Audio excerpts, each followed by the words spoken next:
Kanker payudara adalah salah satu masalah kesehatan yang perlu sangat diwaspadai, karena dapat menyerang wanita pada berbagai usia, termasuk masa reproduksi. Risikonya meningkat pada wanita dengan riwayat keluarga, usia yang bertambah, paparan hormonal tertentu, obesitas, dan gaya hidup yang kurang sehat. Seringkali, perubahan pada payudara tidak langsung menimbulkan keluhan berat.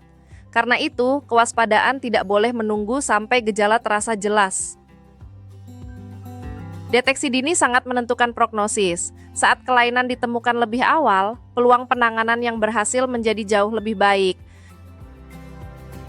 Pada stadium awal, terapi biasanya bisa direncanakan lebih cepat dan lebih terarah sehingga kualitas hidup pasien lebih mungkin terjaga. Sebaliknya, jika ditemukan terlambat, pilihan terapi dapat menjadi lebih kompleks dan beban fisik, emosional, serta biaya pengobatan ikut meningkat. Itulah sebabnya edukasi tentang tanda awal dan kebiasaan memeriksa diri sendiri sangat penting dimulai sejak sekarang, bukan nanti. Bidan dapat membantu mengenalkan faktor risiko, mengajarkan pemeriksaan sederhana, dan mengarahkan pasien ke screening lanjutan bila diperlukan. Deteksi dini kanker payudara dapat dilakukan melalui 3 pendekatan utama, yaitu sadari, sadanis, dan mamografi. Sadari adalah pemeriksaan payudara sendiri yang membantu wanita mengenali bentuk normal payudaranya, dan lebih cepat menyadari bila ada perubahan. Sadari umumnya dianjurkan dilakukan setiap bulan beberapa hari setelah menstruasi selesai, saat payudara terasa lebih lunak dan tidak terlalu tegang. Sadanis adalah pemeriksaan payudara klinis oleh tenaga kesehatan. Metode ini penting ketika ada keluhan, faktor risiko, atau sebagai bagian dari pelayanan rutin. Mamografi adalah pemeriksaan pencitraan yang terutama direkomendasikan pada kelompok usia tertentu atau wanita dengan risiko lebih tinggi sesuai anjuran tenaga kesehatan. Dalam praktik edukasi, bidan sering memulai dari sadari karena metode ini sederhana, murah, dan dapat menjadi kebiasaan sehat yang memberdayakan perempuan. Secara ringkas, langkah sadari dimulai dengan melihat bentuk payudara di depan cermin dan memperhatikan perubahan ukuran, kulit, atau puting. Lalu rabalah payudara secara sistematis saat berdiri atau berbaring, termasuk area ketiak, untuk mencari benjolan, nyeri, atau cairan yang tidak biasa. Bila ditemukan perubahan yang mencurigakan, jangan menunda. Segera konsultasikan agar pemeriksaan lanjutan bisa dilakukan secepat mungkin.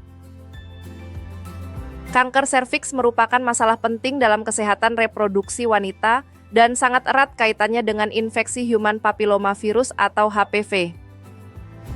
Tidak semua infeksi HPV berkembang menjadi kanker, tetapi infeksi yang menetap dapat memicu perubahan sel pada leher rahim secara bertahap. Yang membuat kanker serviks berbahaya adalah fase awalnya sering tidak bergejala. Banyak wanita merasa sehat padahal perubahan sel sudah mulai terjadi. Karena itu, pendekatan terbaik bukan menunggu keluhan muncul, melainkan melakukan pencegahan dan screening secara teratur. Pada tahap prakanker, kelainan sel sebenarnya masih dapat ditemukan dan ditangani sebelum berkembang menjadi kanker invasif. Inilah alasan deteksi dini pada kanker serviks sangat efektif. Kita memiliki jendela waktu untuk mencegah penyakit menjadi lebih berat.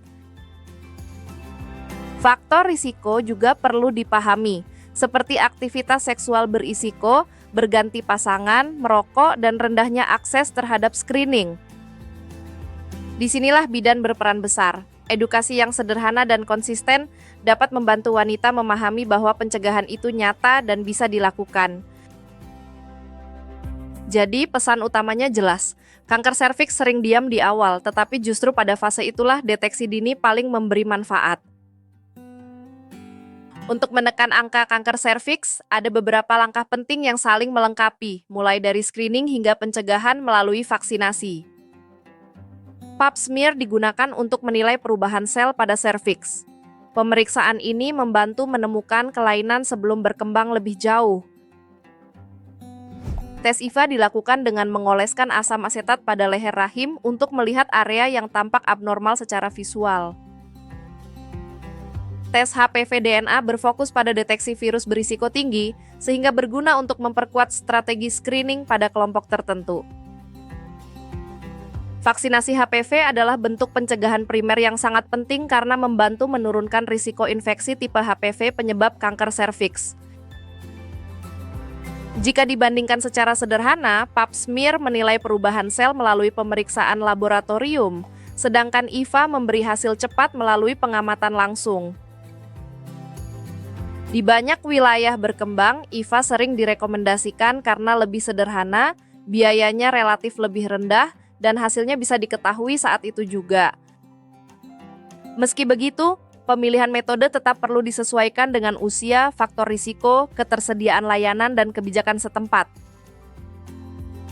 Peran bidan adalah membantu pasien memahami pilihan yang tersedia, menepis rasa takut, dan mendorong kepatuhan pada jadwal screening. Jadi screening dan vaksinasi bukan pilihan yang saling menggantikan. Keduanya justru saling memperkuat perlindungan kesehatan reproduksi wanita. Infeksi menular seksual atau IMS adalah infeksi yang terutama ditularkan melalui kontak seksual dan dapat memengaruhi kesehatan reproduksi secara serius. Dampaknya tidak hanya pada rasa tidak nyaman, tetapi juga bisa mengganggu kesuburan, meningkatkan risiko kehamilan bermasalah, dan memengaruhi kesehatan bayi. Beberapa IMS yang sering dibahas dalam layanan kesehatan reproduksi adalah gonore, klamidia, sifilis, herpes genital, dan HIV atau AIDS. Gonore dan klamidia dapat menyebabkan nyeri saat berkemih, keputihan yang tidak biasa, atau bahkan tanpa gejala sama sekali. Sifilis bisa muncul dengan luka yang tidak nyeri pada tahap awal, lalu berkembang menjadi masalah yang jauh lebih serius bila tidak diobati. Herpes genital umumnya ditandai lepuhan atau luka di area genital yang dapat kambuh dan menimbulkan ketidaknyamanan. HIV menyerang sistem kekebalan tubuh.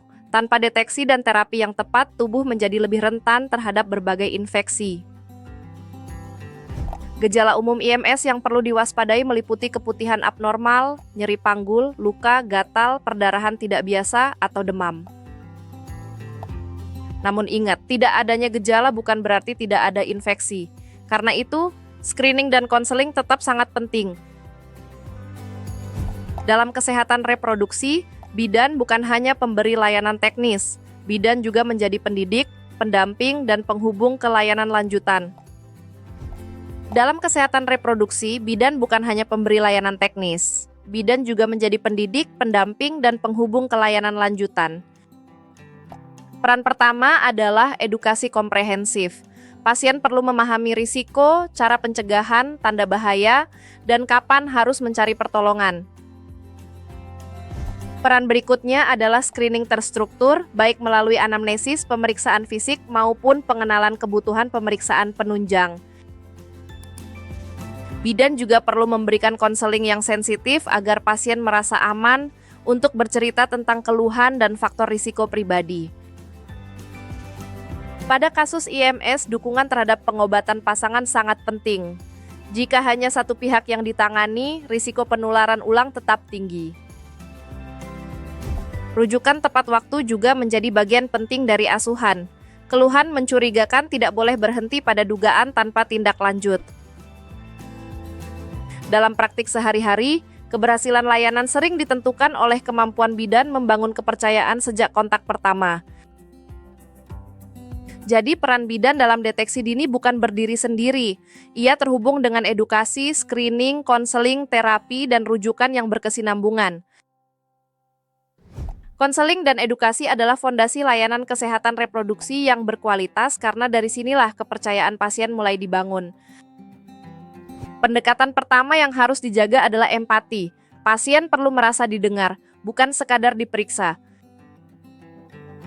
Sikap tidak menghakimi juga sangat penting, terutama saat membahas perilaku seksual, keluhan pribadi, atau hasil pemeriksaan yang sensitif. Informasi yang diberikan harus berbasis bukti, tetapi tetap disampaikan dengan bahasa yang sederhana dan mudah dipahami pasien. Kerahasiaan adalah kunci. Tanpa rasa aman, pasien cenderung menutup informasi penting yang justru dibutuhkan untuk asuhan yang tepat. Dalam situasi tertentu, pelibatan pasangan dapat membantu keberhasilan edukasi, pencegahan, dan kepatuhan terhadap terapi. Saat konseling dilakukan dengan empati dan kejelasan, pasien lebih siap mengambil keputusan sehat untuk dirinya dan keluarganya. Sebagai contoh klinis, kasus kista ovarium menunjukkan bahwa asuhan kebidanan tidak berhenti pada penemuan masalah awal saja.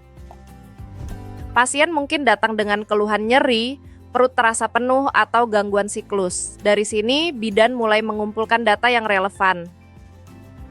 Setelah masalah dikenali, pemantauan menjadi penting untuk melihat perubahan gejala dan memastikan pasien tidak mengalami perburukan.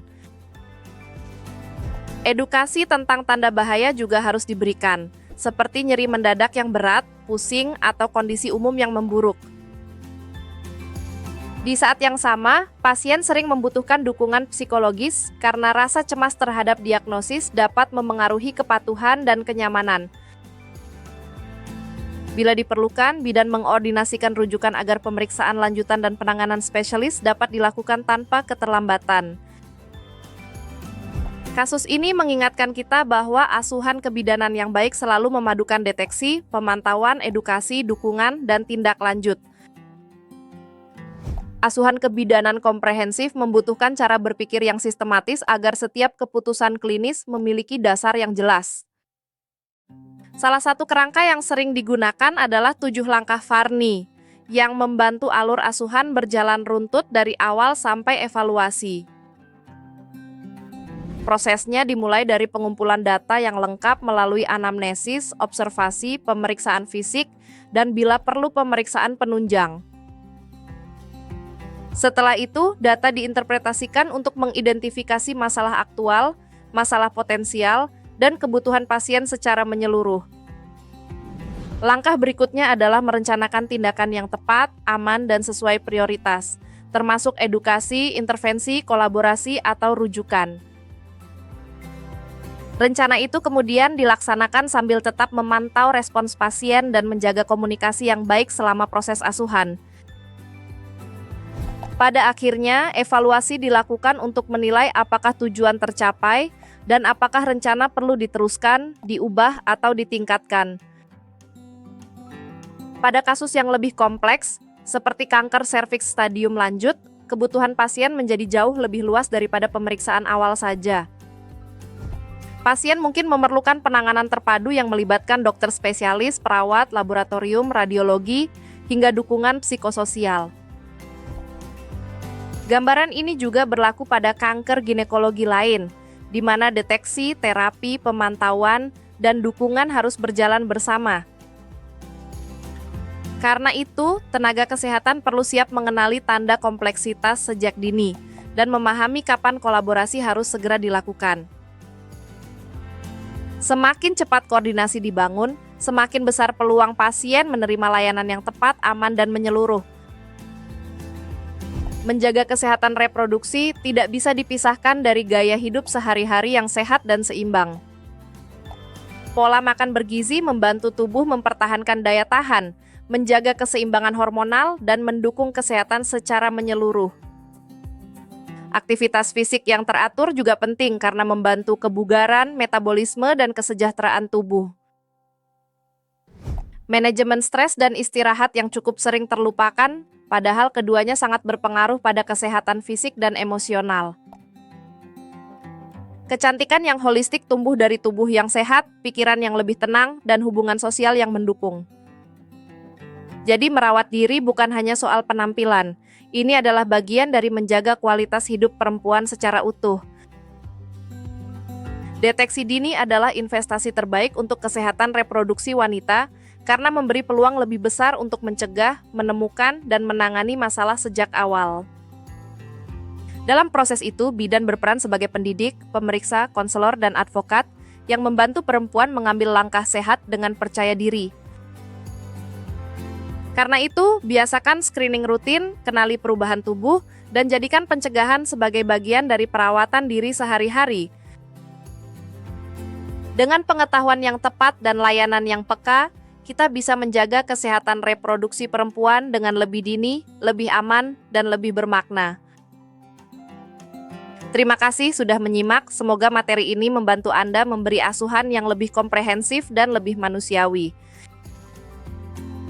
Peran pertama adalah edukasi komprehensif. Pasien perlu memahami risiko, cara pencegahan, tanda bahaya, dan kapan harus mencari pertolongan. Peran berikutnya adalah screening terstruktur, baik melalui anamnesis, pemeriksaan fisik, maupun pengenalan kebutuhan pemeriksaan penunjang. Bidan juga perlu memberikan konseling yang sensitif agar pasien merasa aman untuk bercerita tentang keluhan dan faktor risiko pribadi.